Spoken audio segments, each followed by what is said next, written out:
Magandang araw po sa lahat. Welcome po, Buhay Amerika with Ate D. At ngayong araw na po ito ay patuloy ko pong isi-share sa inyo ang aking buhay-buhay dito sa Amerika. At sa mga bago po nanonood sa akin, ako po ay isang Pilipina nakatira po sa bansang Amerika. At ito po ang buhay ko dito, gardening, cooking, ayan po ang aking mga ginagawa. Minsan po nagsha-shopping din. At gusto ko lang po palaging isi-share kung ano man pong nangyayari sa aking buhay dito. At ngayong araw na po ito ay naglilinis po ako ng aking garden. Ayan po, naglilinis tapos nagtatanim po at nagha-harvest. At maya-maya lamang po ay magluluto po ako ng aking hapunan.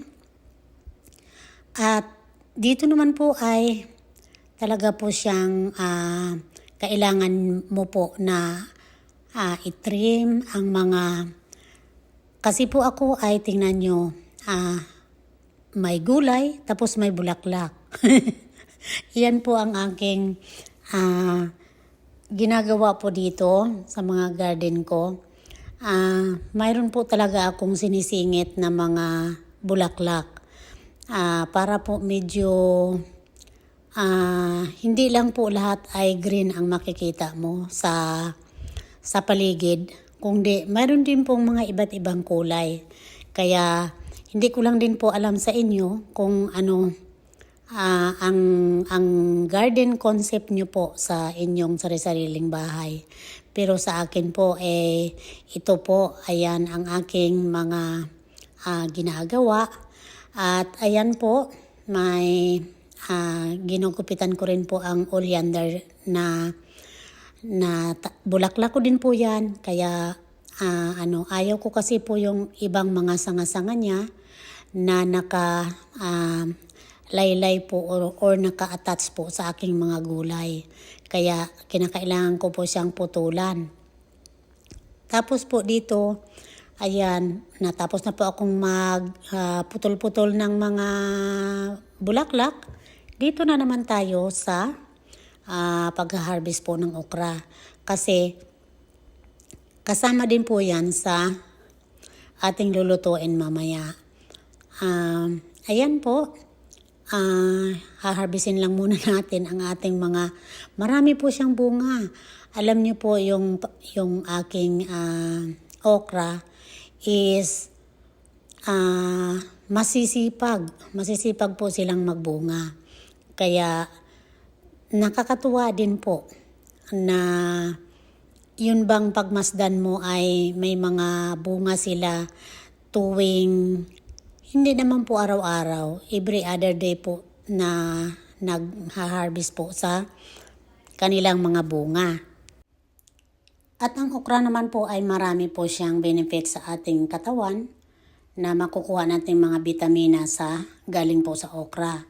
Kagaya po niyan kung constipated kayo, ayan, kumain lang po kayo ng okra, nako, siguraduhin nyo po, slide talaga yung pagdudumi nyo. Talagang lalabas po lahat ng naka-stack up po sa inyong mga tiyan.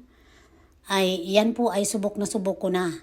Kaya hindi po talaga ako nawawala ng okra na tanim. Basta lang po hindi malamig, basta mainit. Ang okra naman ay heat tolerance. Talagang lumalaban po sa init. Kahit na mainit yan, talagang nagbubunga sila. Ayan na po ang ating harvest. At ito po, na kung naalala nyo, mayroon po akong kamote na powder. So nagluto po ulit ako. Kaya ayan, ito po yung aking hapunan ngayon. Yung hinarvest ko po na mga gulay, okra, kamote, yung talbos ng kamote, at ito po yung kamuting laman talaga siya na sinered ko po, tapos binilad, ginawang powder, tapos ito na po, ayan, in-steam ko lang po siya sa aking putuhan.